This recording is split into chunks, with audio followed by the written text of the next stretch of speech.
क्या आपने कभी ये महसूस किया है कि आपके भीतर कुछ ऐसा है जो अभी तक पूरी तरह प्रकट नहीं हुआ है? एक ऐसी शक्ति जो हर दिन आपके साथ है लेकिन फिर भी आप उसे पहचान नहीं पाते। और अगर मैं आपसे कहूं कि वही शक्ति आपके जीवन की दिशा बदल सकती है, आपके विचारों को नियंत्रित कर सकती है और आपको एक अलग ही स्तर की शांति और समझ दे सकती है, तो क्या आप उसे जानना चाहेंगे? प्राचीन योग शास्त्रों में इसी शक्ति को कुंडलिनी कहा गया है। एक ऐसी ऊर्जा जो प्रत्येक मनुष्य के भीतर सुप्त अवस्था में स्थित रहती है, शांत, स्थिर, लेकिन अत्यंत गहरी। ये कोई सामान्य शक्ति नहीं है, बल्कि ये आपकी अस्तित्व की जड़ है। कहा जाता है कि ये शक्ति मूलाधार में स्थित होती है, जैसे कोई सर्प कुंडली मारकर सोया हुआ हो। और जब तक ये शक्ति सुप्त रहती है, तब तक मनुष्य सामान्य जीवन जीता है, इच्छाओं के पीछे भागता है, भय से घिरा रहता है और अपने ही विचारों में उलझा रहता है। लेकिन जैसे ही ये शक्ति जागृत होने लगती है, वैसे ही उसके भीतर एक परिवर्तन शुरू होता है। एक ऐसा परिवर्तन जो बाहर से नहीं बल्कि भीतर से आता है। अब प्रश्न ये है कि अगर ये शक्ति हमारे भीतर है तो हम इसे अनुभव क्यों नहीं कर पाते? क्यों हमारा मन हर समय भटकता रहता है? क्यों हम शांत नहीं रह पाते? क्यों हम बार बार उन्हीं विचारों में फंस जाते हैं? इसका कारण है असंतुलन, मन का असंतुलन, जीवन का असंतुलन।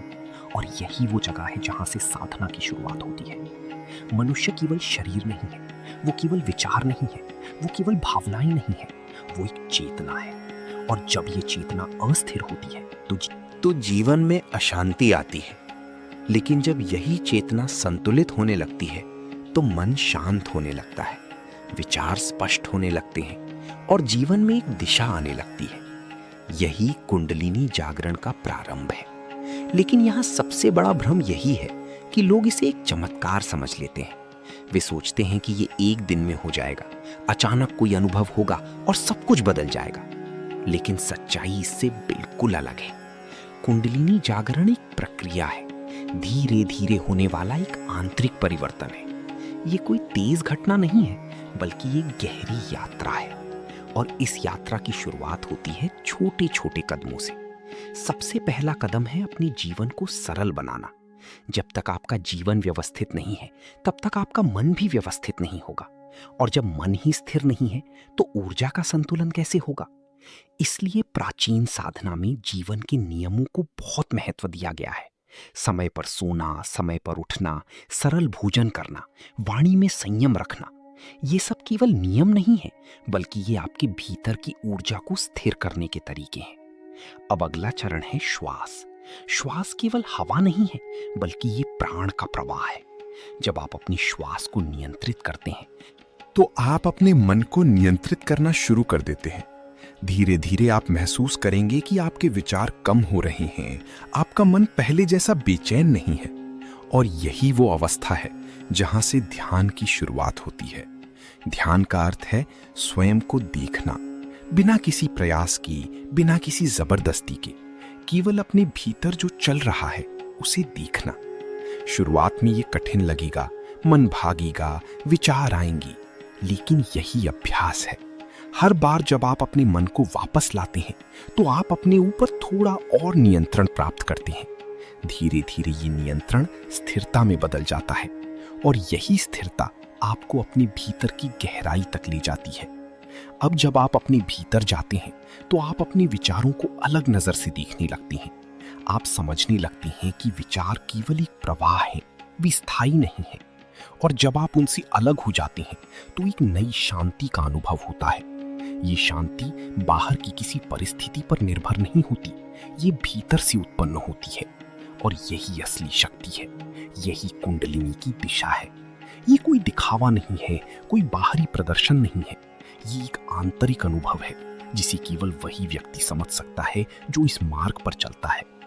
अब एक और महत्वपूर्ण बात, इस मार्ग में जल्दबाजी नहीं करनी चाहिए। क्योंकि जितनी गहरी ये प्रक्रिया है, उतना ही धैर्य इसमें आवश्यक है। यदि आप तुरंत परिणाम चाहते हैं, तो आप निराश हो सकते हैं। लेकिन यदि आप इसे एक यात्रा की तरह अपनाते हैं, तो आप धीरे धीरे अपने भीतर एक परिवर्तन महसूस करेंगे।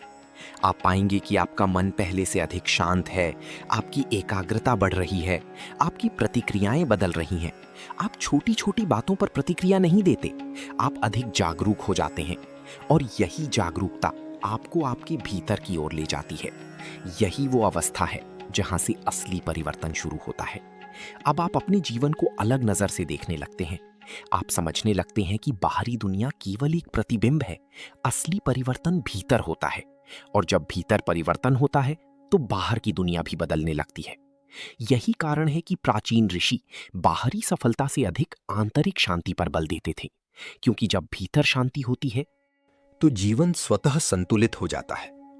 अब अंत में एक बात हमेशा याद रखें, कुंडलिनी जागरण कोई लक्ष्य नहीं है, बल्कि एक प्रक्रिया है, एक यात्रा है जिसमें हर दिन आप थोड़ा थोड़ा बदलते हैं, थोड़ा थोड़ा समझते हैं और धीरे धीरे अपने वास्तविक स्वरूप के करीब पहुंचते हैं। इसलिए यदि आप इस मार्ग पर चलना चाहते हैं तो आज से ही शुरुआत करें। कोई बड़ा कदम नहीं, केवल एक छोटा सा अभ्यास। हर दिन कुछ समय शांत बैठिए, अपनी श्वास को देखिए, अपने विचारों को समझिए और धीरे धीरे आप अनुभव करेंगे कि आपके भीतर कुछ बदल रहा है, कुछ जाग रहा है। और वही जागरण आपके जीवन को एक नई दिशा देगा। वही शक्ति जो अभी तक सुप्त थी धीरे धीरे प्रकट होने लगेगी और तब आप समझ पाएंगे कि जो आप बाहर खोज रहे थे वो हमेशा से आपके भीतर ही था, बस उसे पहचानने की आवश्यकता थी। और यही पहचान आपकी सबसे बड़ी शक्ति बन सकती है। यही कुंडलिनीफा मार्ग है, यही आत्म जागरण की शुरुआत है और यही वो ज्ञान है जो प्राचीन समय से चला आ रहा है, जिसे समझने वाला व्यक्ति अपने जीवन को एक नए स्तर पर ले जाता है।